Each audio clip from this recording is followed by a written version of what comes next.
Welcome to Have You Heard with Heather Darling. I'm Heather Darling, and today's guest is Umut Bitlisli.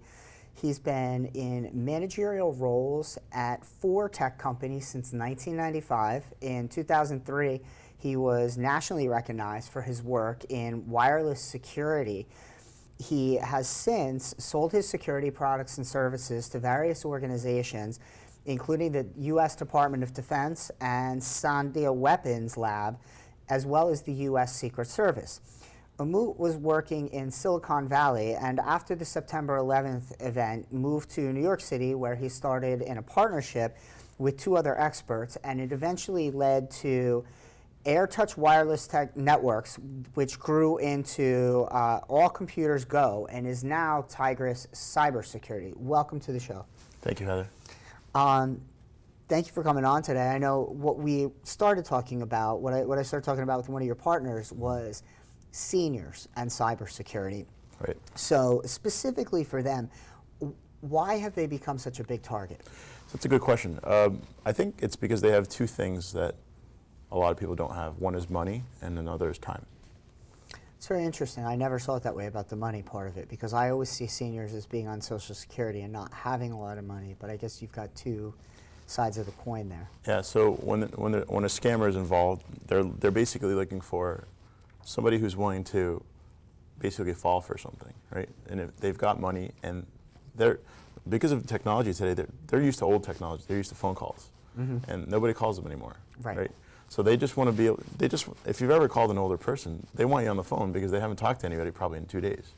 So I think that's part of it. That's a fair assessment, and something also that people need to think about. So that being said, how do you, as a caregiver of a loved one, begin that kind of conversation with them about being aware and talking about cybersecurity concerns? It's a good question, too.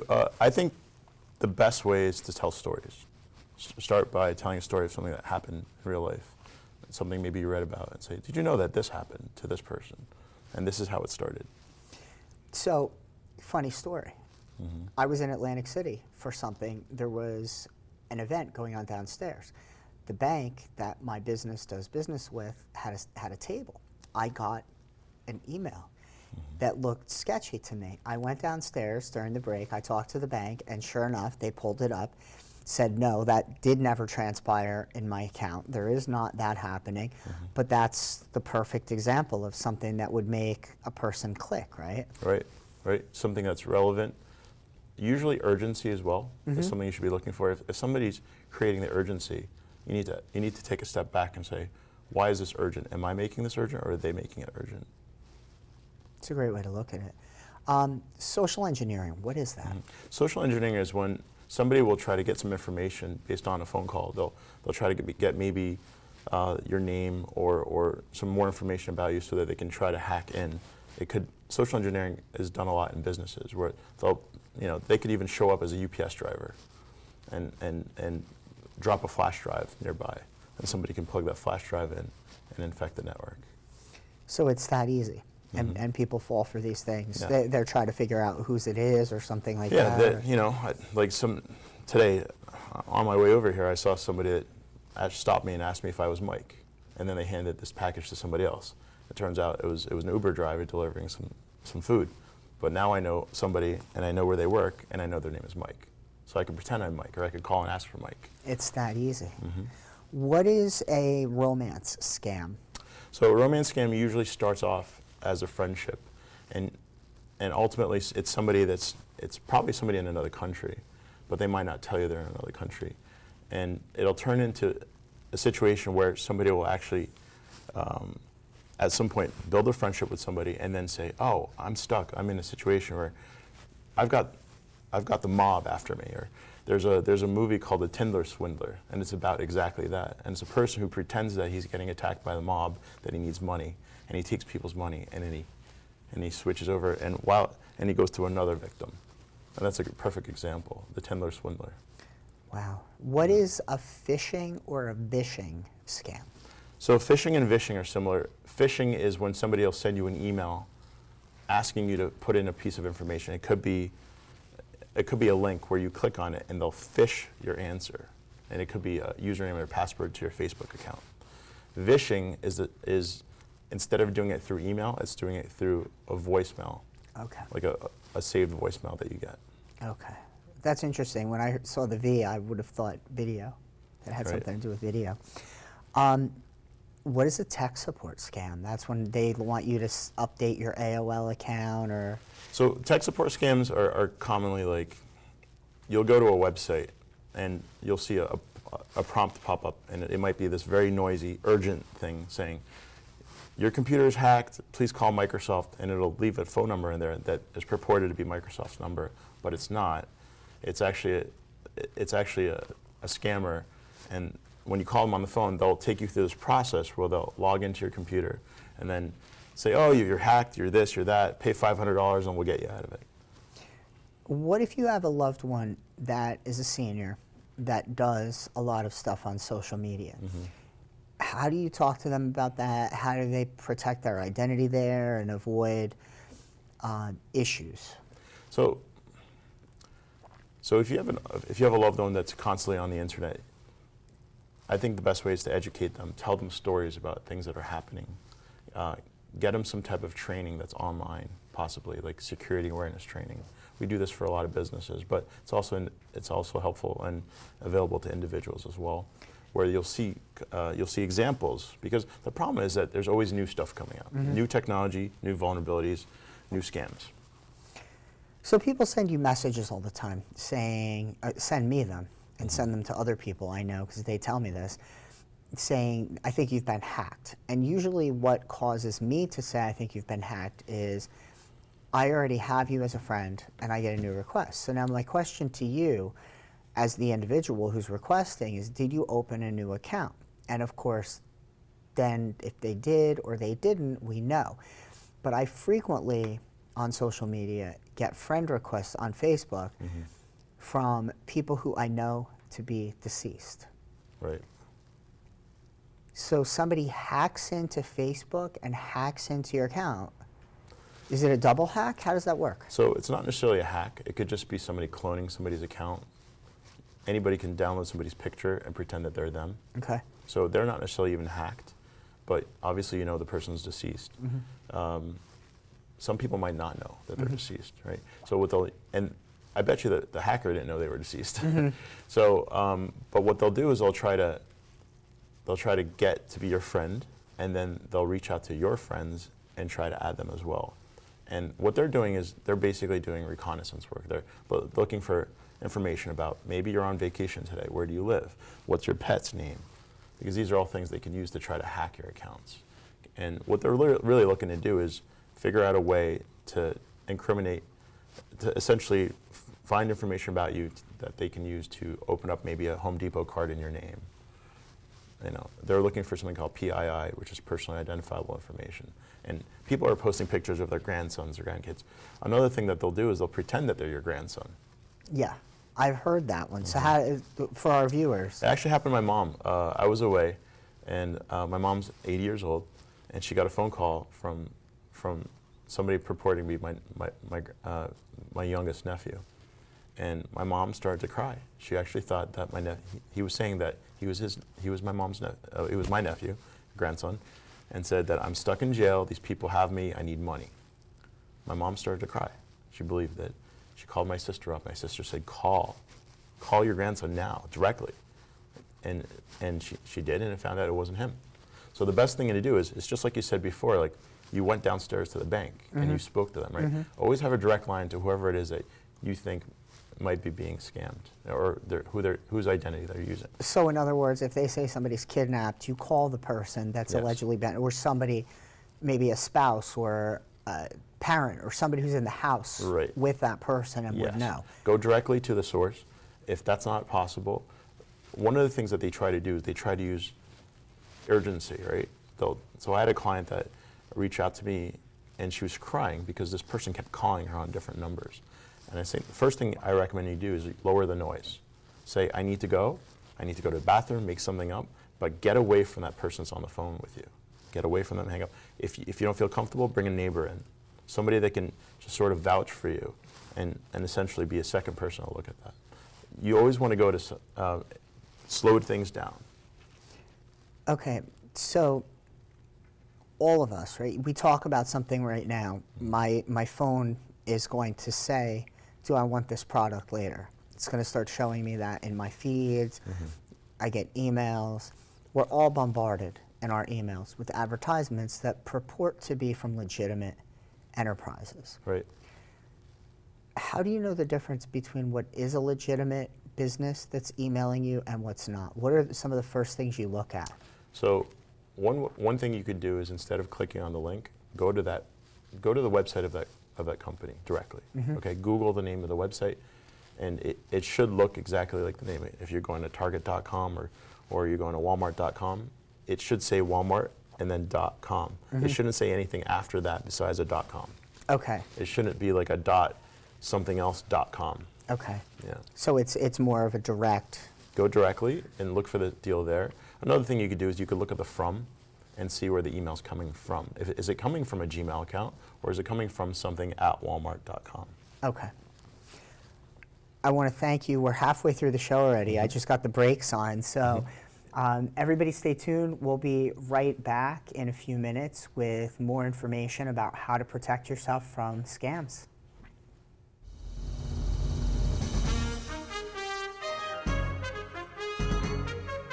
Hi, I'm Angela Pipersberg, and I have a new show here in RVN Television called The Angela Pipersberg Show. And I want you to join me every week as I sit with guests and we discuss their life journeys, share wisdom, and tips that will inspire you to live your best life. Don't miss The Angela Pipersberg Show every week here on RVN Television, where we're celebrating life and we're inspiring you to greatness. Hi, I'm Dr. Esther Malave, and welcome to my show, Achieving a Better You. Through this show, we're going to explore ways to make a better version of you. For example, nutrition, finance, fitness, health. Remember that there's always a way of making a better version of yourself, no matter what the circumstances are. And remember to look for Achieving a Better You show on RVN TV.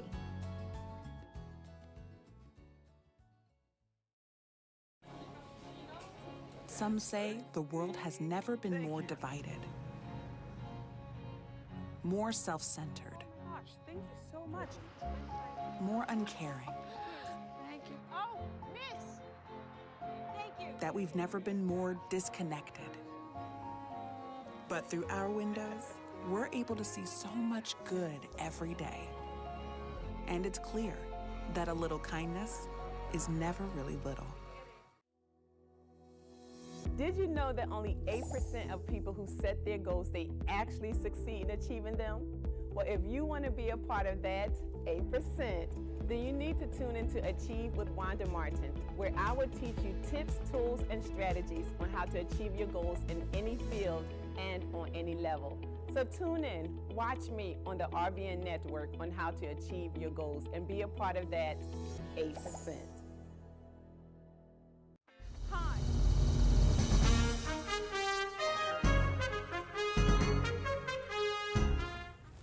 Welcome back to Have You Heard with Heather Darling. I'm Heather Darling, and today's guest is from Tigress Cybersecurity. We were discussing previously the different scams that happen when we went to commercial. So we had just talked about how do you know if you're dealing with a legitimate business or company, and you indicated the .com if it's a direct link. What should you do if there's somebody who's a loved one, an elderly person, something who encounters somebody, like actually has an encounter with somebody who they know is trying to scam them, or you believe is trying to scam them? I think you should take him to the side and speak to him like a friend and say, listen, I heard of this situation where somebody else got scammed like this. I don't know if this is similar to what's happening to you, but this is what happened. Tell the story. And sometimes it's better to get people to find the answer on their own as opposed to telling them what to think. I would just tell stories and say, this seems a little off to you, doesn't it? And just pop the question that way. Okay. What do you do if, if they actually fall victim to a scam? Not just they think they're being scammed. Something actually happened. Like they lose money, or in your earlier scenario, with the phone call, with somebody trying to take money by saying somebody was kidnapped. How do you handle that?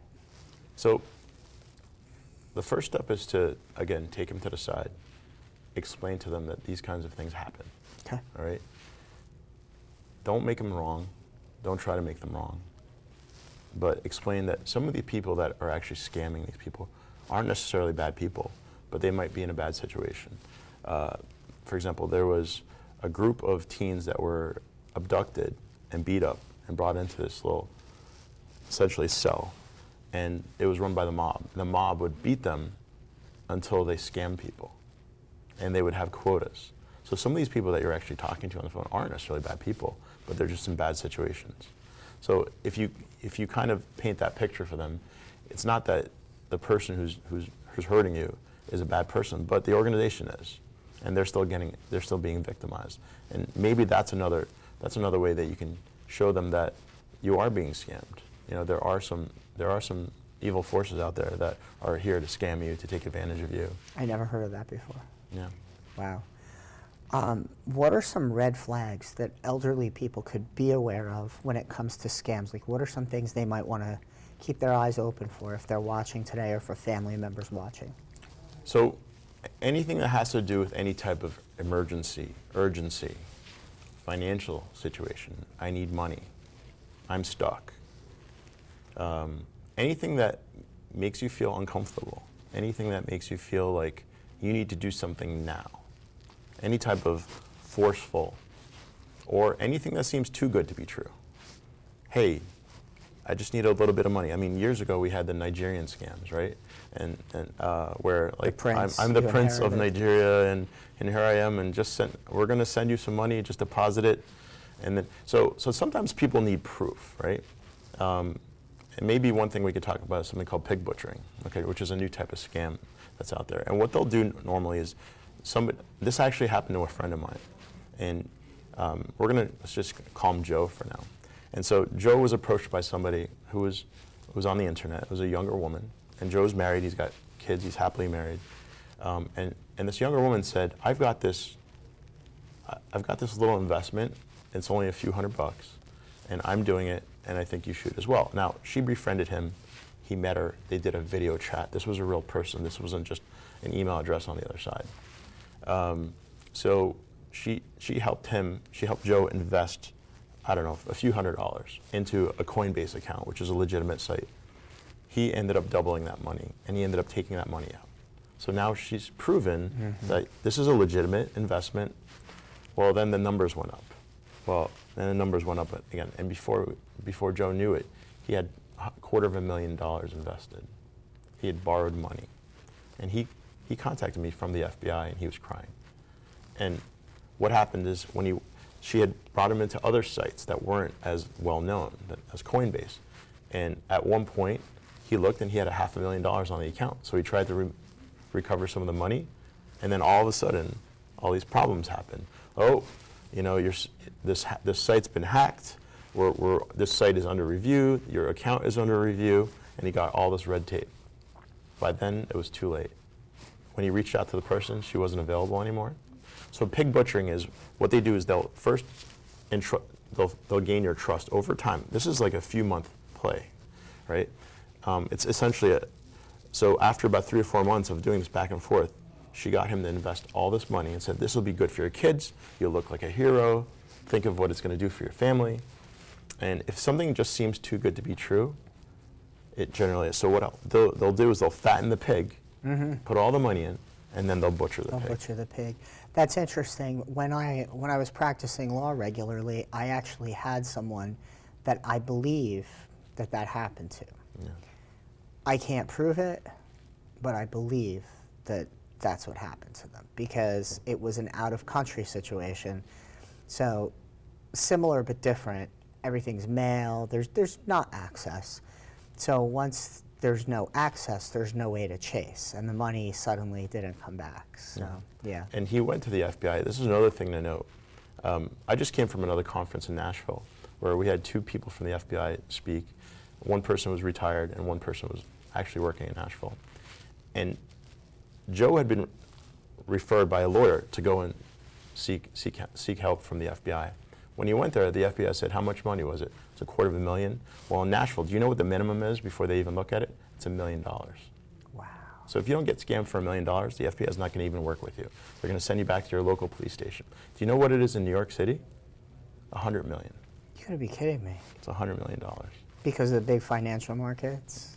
Because they've got just too much of this to deal with, right? Wow. So You have real murders, Yeah. not just money. yeah. So you might want to actually find out who your local what your local FBI will look at, because chances are you're not going to have any help Right. if this happens. to It's you. gone, it's gone. It's That's the end gone. of it. You're not going to get it back, and it's going to be really difficult to talk to your family about it. What kind of scams are there associated with cryptocurrency?